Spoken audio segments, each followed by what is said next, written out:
السلام عليكم ورحمة الله وبركاته. الحمد لله رب العالمين والصلاة والسلام على أشرف الأنبياء والمرسلين نبينا محمد وعلى آله وصحبه أجمعين. أما بعد, le but de cette courte vidéo sera de présenter un des projets de la plateforme Din al-Qayyima, qui est le projet de l'organisation du Hajj et de la Umrah.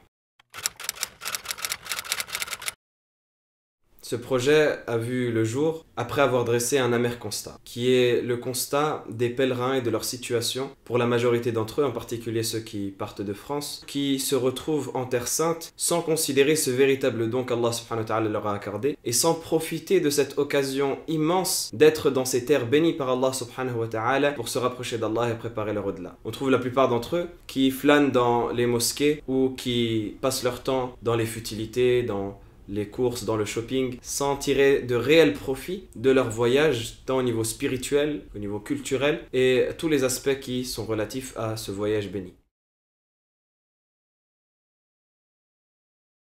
Le but donc de la Umrah et du Hajj Din al-Qayyima, c'est d'apporter une réelle plus-value par rapport à ce qui se propose de nos jours, en proposant aux pèlerins une Umrah et un Hajj et un pèlerinage de manière générale qui sera axé sur trois aspects principaux. Le premier aspect, c'est l'aspect de la spiritualité. Et cet aspect-là, il va être développé en particulier par l'étude de la science. Pour ce faire, il y a des assises régulières qui sont données. Tout d'abord au début de la journée sur le Coran, après Salat al-Fajr, des cours de Coran pour améliorer sa récitation, pour continuer dans son apprentissage, pour réviser ses acquis.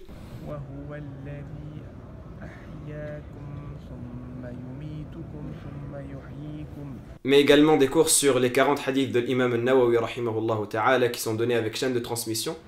Le hadith numéro 42, le dernier hadith, le hadith الثاني والأربعون عن أنس بن مالك رضي الله عنهما قال رضي الله عنه قال سمعت رسول الله صلى الله عليه وسلم يقول قال الله تعالى يا ابن آدم إنك ما دعوتني ورجوتني غفرت لك على ما كان منك ولا أبالي. C'est un hadith vraiment authentique. Dans ce hadith, le prophète alayhi salatu wassalam, il nous rapporte une parole d'Allah subhanahu wa ta'ala qui vient renforcer le côté de al-raja, qui vient renforcer le côté de l'espoir. On a déjà dit que l'espoir et la crainte devaient être au même niveau dans le cœur du croyant.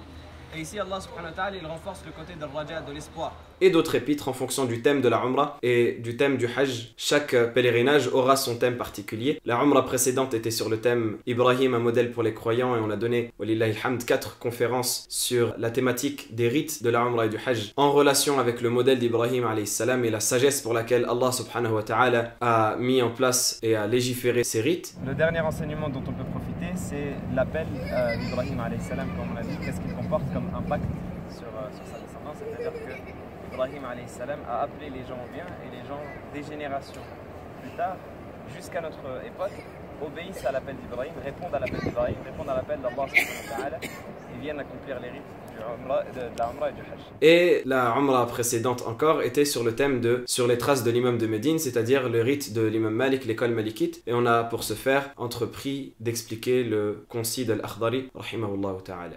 Amma ba'd, donc on commence inshallah ta'ala l'explication du deuxième épître de ce périple béni inshallah, qui est l'explication du matn de Mukhtasar al-Akhdari, qu'on peut traduire par le concis de al-Akhdari.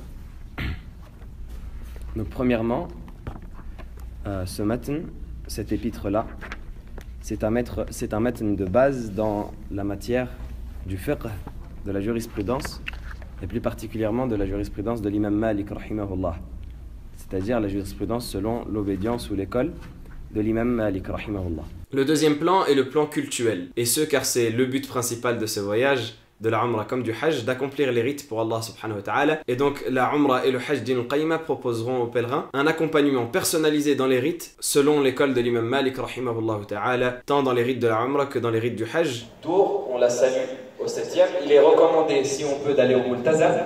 Le Multazam, c'est une partie entre la porte de la Kaaba et la pierre noire. Et le troisième aspect est l'aspect culturel, avec des visites historiques, tant de la mosquée de Médine que de la mosquée de la Mecque, ou des musées aux alentours, qui présentent des secrets qui sont ignorés par la plupart des pèlerins, et qui sont pourtant primordiaux pour comprendre réellement comment étaient les lieux sacrés qu'on visite à l'époque du prophète alayhi salatu wassalam, qu'est-ce qu'ils signifient, qu'est-ce qu'ils représentent, etc., etc. Vous voyez ici à peu près cette partie-là, carrée, plus.